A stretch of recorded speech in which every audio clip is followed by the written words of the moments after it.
art is important in my life because I was able to express myself and release some of my frustrations as well in a positive way.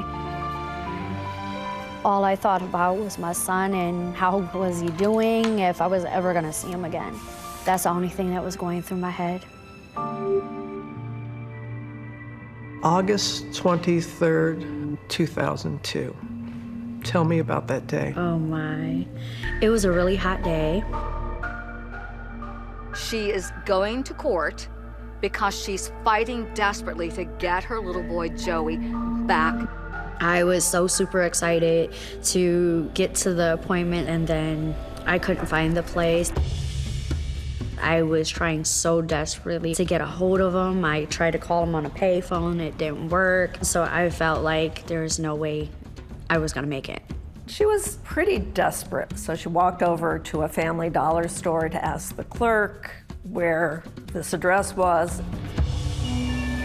And then my best friend's father comes into the store. So you recognized him? Yes. She didn't know him personally, but when Ariel Castro approached her, she knew who he was. He gets you to the appointment for the custody he hearing. said, I know where it's at. I can take you straight to it. It'll only take me 5 minutes. And I'm like, okay, I'm gonna make it. This is gonna happen.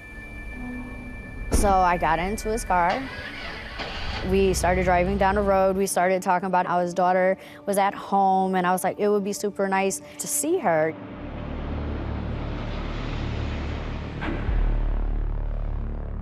As we were going into the house, he says, oh, by the way, we have puppies. I got closer and closer to the door, and that's when he shoved me in the room and he said, you're not gonna leave for a long time. And then he starts undressing himself. What is possibly going through your mind at this point? The first thing that I did is I dropped to the floor, begging him to let me go.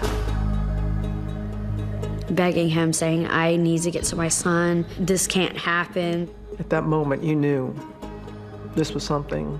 And he ripped up my son's picture right in front of me. The only picture I had, and said, you'll never see him.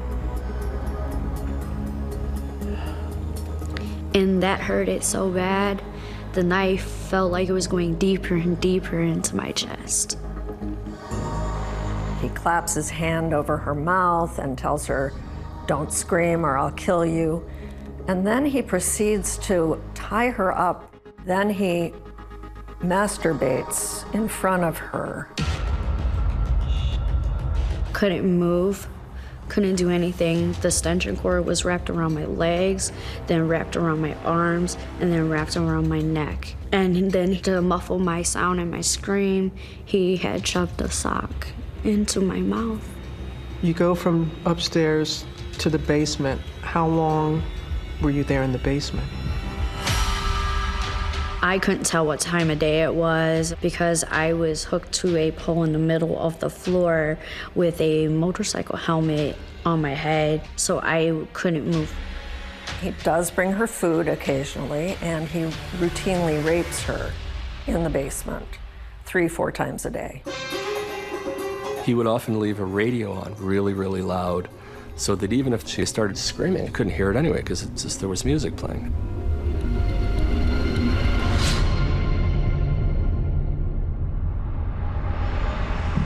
How were you able to withstand that kind of abuse? It was difficult. I had to go blank. Anytime he was doing anything to me, I had to put myself in a different place.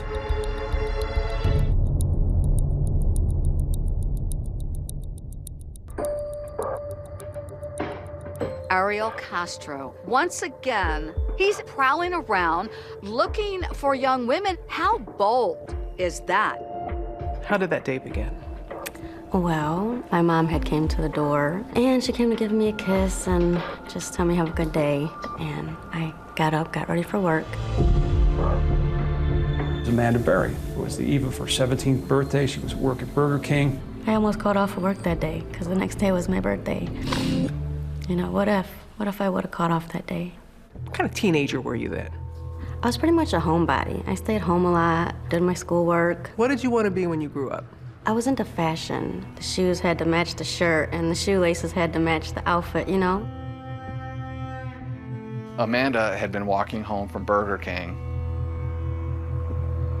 Suddenly, a red car pulls up. The driver, it's a familiar face.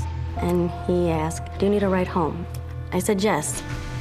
And Amanda realized that this was Ariel Castro, and she knew his daughter. They had all gone to school together. You know, it's a friend's dad. And he's like, "Well, she's at my house. Would you like to go see her?" I said, "Yeah, sure. I haven't seen her in a while." And he takes her on this drive down Seymour Avenue. They pull up in front of a modest-looking white house. So he started showing me around the house. And I never got back out. They got upstairs, and he said, "Oh, Angie's in the back, but my roommate's in here." It was like a little peephole that like the doorknob was supposed to go in. She saw a woman sitting on a bed watching TV, which we now know was Michelle Knight. When he took me to the next bedroom, it was just really dark in there, and he told me to pull down my pants. And from there I knew like this was not gonna be good.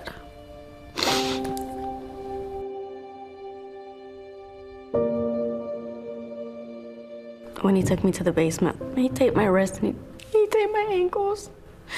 Then he put a helmet over my head. He just left me there. He shut the lights off, and I just started screaming and crying, and somebody, "Please help me." Nobody came. So you're there in the dark, you're chained up. Wait a minute, let me get this. Lord only knows what you had to be thinking. I was so scared that I was gonna die. I didn't think that I was gonna ever make it home.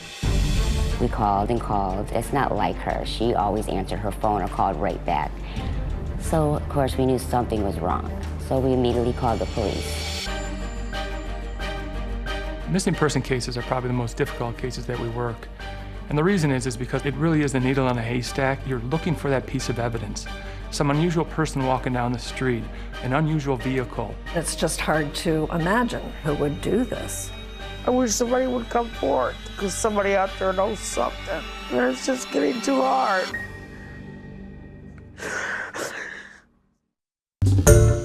Hi everyone, George Stephanopoulos here. Thanks for checking out the ABC News YouTube channel. If you'd like to get more videos, show highlights, and watch live event coverage, click on the right over here to subscribe to our channel, and don't forget to download the ABC News app for breaking news alerts. Thanks for watching.